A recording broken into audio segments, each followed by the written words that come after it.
தங்கள் ரசனையால் தமிழ் சினிமா உலகை வாழ வைக்கும் ரசிகர்கள் யாவருக்கும் வெற்றி விமர்சனத்தின் முதல் வணக்கம்.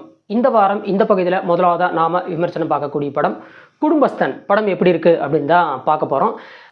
குடும்பஸ்தன் இந்த படத்தை பற்றி நாம் சொல்லணும்னா, இதுக்கு முன்னாடி T Rajendar, Visu, K S Ravikumar, அதுக்கப்புறம் இயக்குனர் சுந்தர்சி போன்றவர்கள்லாம் குடும்பம் சார்ந்த படங்கள் எடுத்து 100 நாட்களுக்கு மேலே வெற்றிகரமாக ஓடி பல வெற்றி படங்களை மக்களுக்கு கொடுத்துருக்காங்க.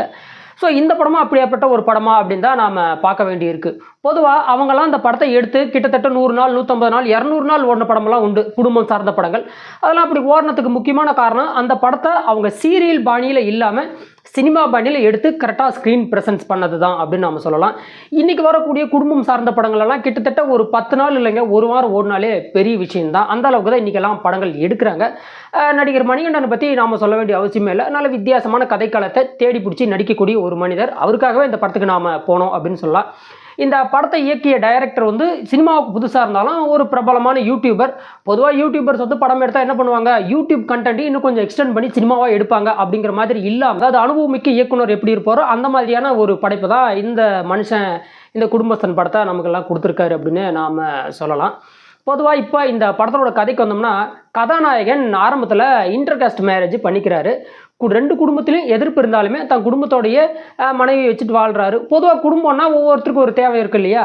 இதில் முதல் தேவை, அப்பாவுக்கு பழைய வீடு, பூர்வீக வீடு, அதை ரெனோவேட் பண்ணணும் அப்படின்னு நினைக்கிறாரு. இன்னொரு பக்கம் அம்மா என்ன பண்ணுறாங்கன்னா, நான் இந்திய அளவில் ஒரு ஆன்மீக சுற்றுலா போகணும் அப்படின்னு நினைக்கிறாங்க. அடுத்ததாக மனைவி, அவங்க யூபிஎஸ்சி எக்ஸாம் எழுதி பாஸ் பண்ணணும், எனக்கு ஒரு லேப்டாப் வேணும் அப்படின்னு கேட்குறாங்க. இது எல்லாத்தையும் விட முக்கியமான பிரச்சனை, வீட்டில் குடும்பம்னு இருந்தால் அக்கான்னு ஒருத்தவங்க இருப்பாங்க, அக்கான்னு இருந்தால் அக்கா புருஷன் ஒருத்தர் இருப்பான். பொதுவாக அக்கா புருஷனுங்களோட முக்கியமான வேலையை மாமியார் வீட்டை மட்டம் தட்டி பேசுறது, மச்சானை மட்டம் தட்டி பேசுறது, மச்சானை எப்படி தான் என்ன தான் தங்கமாக பார்த்துக்கிட்டாலுமே மடப்பையன் அப்படிங்கிற மாதிரி ட்ரீட் பண்ணுறது, இதெல்லாம் மாமனுக்கு மச்சானுக்கு இருக்கக்கூடிய கலைபுரங்கள். அதையும் இந்த படத்தில் ஓரளவுக்கு நல்லாவே எடுத்து சொல்லியிருக்காங்க அப்படின்னு நினைக்கலாம். இதுக்கு அப்புறம் பார்த்தோம்னா, கதாநாயகனுக்கு இத்தகைய பிரச்சனைகள்லாம் இருக்கும்போது அவர் கம்பெனியில் ஒரு சின்ன பிரச்சனை, அந்த பிரச்சனையை அவர் கொஞ்சம் பெருசு பண்ண அவருக்கு வேலை போயிடுது. இதுக்கப்புறம் என்ன பண்ணணும், வீட்டு தேவைகளுக்காக கதாநாயகன் கடன் வாங்க வேண்டிய கட்டத்துக்கு தள்ளப்படுறாரு. இப்போது அவருக்கு கடன் மேலே கடன் வாங்கி வட்டிக்கு மேலே வட்டி ஏறி வட்டி குட்டி போட்டு அவர் எட்டி மிதிக்கிறதுக்குள்ளே அவர் அதுலேருந்து எப்படி தப்பிக்கிறாரு அப்படிங்கிற ஒரு கதையை தான் முன் வச்சுருக்காங்க. என்னை பொறுத்த வரைக்கும் இந்த படத்தை பற்றி சுருக்கமாக சொல்லணும்னா, ஃபர்ஸ்ட் ஹாஃப் வரைக்குமே படம் ஓரளவுக்கு நல்லா என்கேஜாக காமெடியாக கொஞ்சம் இன்ட்ரெஸ்டாக தான் எடுத்துகிட்டு போகிறாங்க, ஒன்றும் பிரச்சனை இல்லை.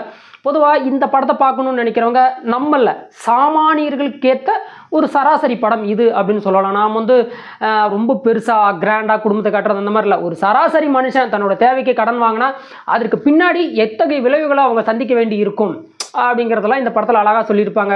நம்ம கவியரசர் கண்ணதாசன் அவர்கள் சொன்ன மாதிரி, கடன் வாங்கும்போது மன கஷ்டத்தையும் சேர்த்து வாங்குகிறான் அப்படின்னு கண்ணதாசன் ஒரு கவிதையில் சொல்லியிருப்பார்.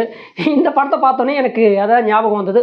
பொதுவாக கடன் வாங்குற படமெல்லாம் சென்டிமெண்டல் சீரியல்னு சொல்லி நெஞ்சு நக்கி புளிஞ்சு எடுக்காமல் ஓரளவுக்கு நல்லா காமெடியாகவே ஃபர்ஸ்ட் ஹாஃப் வரையும் எடுத்துகிட்டு போயிருக்காங்க. அது வரைக்கும் நல்லா தான் இருக்குது. இந்த படத்துடைய மிகப்பெரிய பிரச்சனையை செகண்ட் ஹாஃபுக்கு மேலே ரொம்ப லென்த் அண்ட் லாகாக போகுதா அப்படிங்கிற ஒரு எண்ணமும் நமக்கு இருக்கு தான் செய்யுது. பொதுவாக இந்த மாதிரியான படங்கள் நம்ம பல நூறு பார்த்தாச்சு, இது ஒன்றும் புதுசு கிடையாது. பட் இதில் இவங்க புதுசாக செஞ்சுருக்கிற விஷயம் என்னென்னா, இந்த கடன் வாங்குறவங்க எல்லாருமே கஷ்டப்படுறத ரொம்ப நெஞ்சு நக்கிற மாதிரி காட்டாமல் ஓரளவுக்கு காமெடியாக காட்டினது தான் அந்த படத்தோட இன்னொரு ஸ்பெஷாலிட்டி அப்படின்னு நாம் சொல்லலாம். அதே மாதிரி படத்தில் நடித்த ஒவ்வொரு நடிகரோட நடிப்பும் ரொம்ப ஓரளவுக்கு பாராட்டுக்குரியதாக இருந்தது. ஒரு சுந்தர்ராஜன் ஆகட்டும், அதே மாதிரி மணிகண்டன் ஆகட்டும், அவங்களோட ஜோடி ஆகட்டும், அவங்க ஃபேமிலியில் வரக்கூடிய அந்த அம்மா அப்பா, ஒரு கஷ்ட குடும்பத்தில் எப்படி இருந்தால் எப்படி இருக்கும் அப்படியே தத்ரூபமாக ஸ்க்ரீன் ப்ரெசன்ஸ் பண்ணதெல்லாம் நல்லா தான் இருந்தது. என்ன, இந்த செகண்ட் ஹாஃபுக்கு மேலே படத்தை இன்னும் கொஞ்சம் விறுவிறுப்பாக எடுத்துகிட்டு போயிருக்கலாம். ஃபர்ஸ்ட் ஹாஃப் வரைக்கும் இந்த படம் ஒரு சினிமா பாணியில் ஓடினாலுமே செகண்ட் ஹாஃபுக்கு மேலே ஒரு சீரியல் பார்த்தா ஒரு ஃபீலிங் தான் நண்பர்களே. ரொம்ப ரொம்ப கொஞ்சம் லென்த் அண்ட் லாகாக படம் போயிடுச்சா அப்படிங்கிற ஒரு எண்ணமும் நமக்கு இந்த படத்தை பார்க்கும்போது தோணுது. படத்தில் காமெடிக்கெல்லாம் பஞ்சமில்லை. பெரும்பாலான இடத்துல அவர் வட்டிக்கு வாங்குற இடமாகட்டும், அந்த வட்டி திருப்பி கேட்குறதாகட்டும், ஏன்டா கடனே வாங்கிட்டு இருந்தால் அது எப்படா கட்டுவேன், அந்த மாதிரியான விஷயங்கள் ஆகட்டும், சொல்லப்பட்ட விதம் ரொம்ப சரியாக தான் இருந்தது. அதாவது காமெடியாக இந்த படத்தை பார்த்துட்டு கூட இந்த கதாநாயகன் செய்கிற செயலை நீங்கள் செய்ய முயற்சிக்காதீங்க. அது முட்டாள்தனமான ஒன்று. சினிமாவுக்கு வேணால் சரியாக இருக்கும், சராசரி வாழ்க்கைக்கு அது எந்த ஒரு முகாந்திரமும் இல்லாத ஒரு வேலை அப்படின்னு நம்ம சொல்லலாம். ஏன்னா எனக்கு தெரிஞ்ச ஒரு நண்பன் கூட இப்படி தான் ஒரு பைக் வாங்குவான். ஒரு 1 லட்ச ரூபா 1.5 லட்ச ரூபா ஒரு பைக் வாங்குவான்.